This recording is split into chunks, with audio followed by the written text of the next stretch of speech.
দেখো স্টুডেন্টস, একটা logical function দেওয়া আছে f is equal to x y plus x prime y plus x এর সরলিখিত মান কত। আমি যদি এটা এখানে লিখি তোমাদের জন্য x y plus x complement x bar x prime যে যেটা বলে প্লাস হচ্ছে যে এক্স সমান, এখান থেকে দেখো ওয়াই কমন নেওয়া যায়। তো ওয়াই যদি আমি কমন নেই, এখানে থাকবে শুধুমাত্র এক্স প্লাস এর প্লাস, এখানে থাকবে কি এক্স, ওয়াই চলে গেলে এখানে থাকবে শুধুমাত্র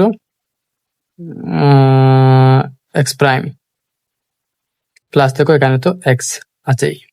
সো তুমি হয়তো জানো, না জানো তুমি জেনে নাও, বুলিয়ান অ্যালজেব্রার মৌলিক একটা উপপাদ্য x plus x prime is equal to one. এটা মেনলি এরকম না, মেনলি এটা এরকম a plus a prime is equal to one. One কেন কেন না এ প্লাস এ প্রাইম, অর্থাৎ যে কোনো একটা নিঃসন্দেহে কি আসবে ওয়ান আসবে। আমি যদি এ কে ধরে জিরো তাহলে ওয়ান কত আসবে নিঃসন্দেহে, এ প্রাইম কত আসবে, এ কে যেহেতু এ প্রাইম তো নিঃসন্দেহে ওয়ান হবে, কেননা প্রাইমের কাজকে উল্টে দেওয়া, zero plus one is equal to one, actually one plus anything is equal to one. So এখানে আসবে y into one plus x.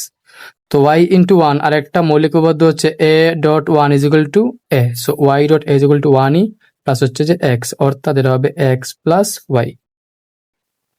ধন্যবাদ।